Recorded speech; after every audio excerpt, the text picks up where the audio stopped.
Hey everyone, this is Dan from fpgeeks.com, and today I'm going to be reviewing the Nakaya Piccolo Rider with the Heki-tamenuri finish.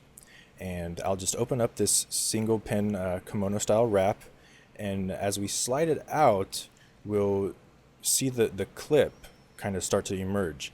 And that's what's designated by the writer in the title of the name. You can also get this in a cigar version, which is just a clipless model. So you do have that option. And now we can get a good look at the Heki-tamenuri finish. And this is a deep brown lacquer over kind of an olive green colored lacquer. And you can really see that green come out at the seams, and it provides a really nice contrast to the pen. Of course, there are several other lacquer finishes available, but they all stick around that $550 price point, which for what you're getting is actually pretty good, considering the lacquer is all hand applied, it's hand polished, the pen is hand cut on a lathe, and the threads are even hand cut. So there's a lot of manual labor that goes into the production. And you can kind of see that green really come out at the seams here around the cap. But it also really comes out at the section, which we'll take a look at a little bit later. I think it's really impressive the amount of high gloss they got out of the finish of this pen. I mean, it almost looks as if it's always wet. That's how glossy it is. If we remove the cap, we can get a better look at that olive green color and how it contrasts so nicely with the brown. It really shows up very well on this section and in the section threads, and we can start to get a good look at the nib. It is a 14 karat gold nib, and on the imprint you'll notice that it says Nakata, and Nakata is the family name of the founder of the Nakaya pen company. So it's a lot of people have that question, and really I just love the look of this section and the contrast between that green and brown lacquer. It's just so gorgeous. But getting back to the nib, you'll be happy to know that the nib is available in a wide variety of sizes to suit whatever style you prefer. The Piccolo does use a cartridge converter filling system, but it uses the Platinum system, so it's a different size than the standard international system that you're probably used to.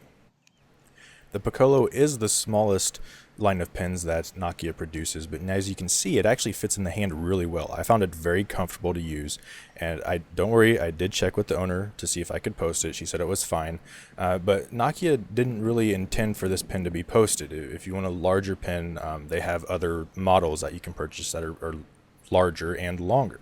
But it does fit okay in the hand. The cap doesn't post as securely as I'd like, so I wouldn't use this pen posted. And just to kind of get an idea of the size here, let's compare it to something that most people are familiar with, like the Lamy 2000. You can see the Piccolo is a bit thicker and definitely shorter than the Lamy 2000 when it's not posted. But it's far from uncomfortable to use. I really enjoyed using it, especially during long riding sessions.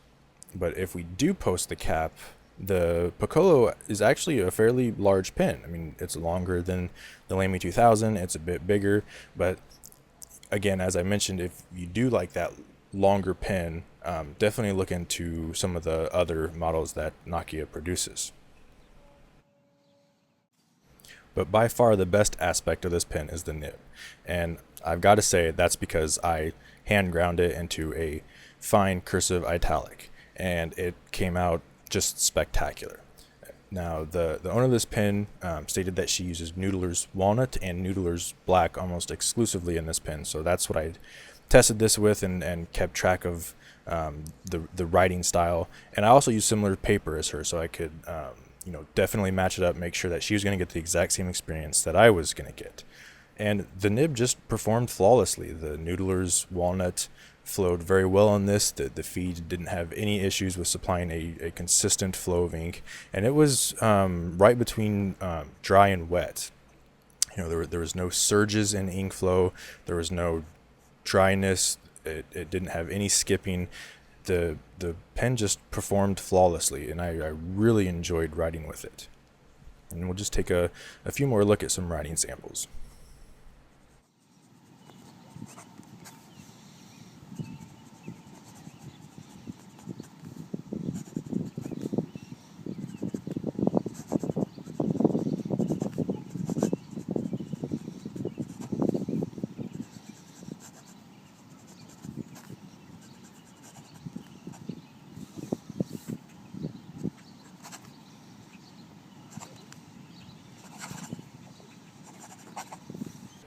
So I hope you enjoyed that.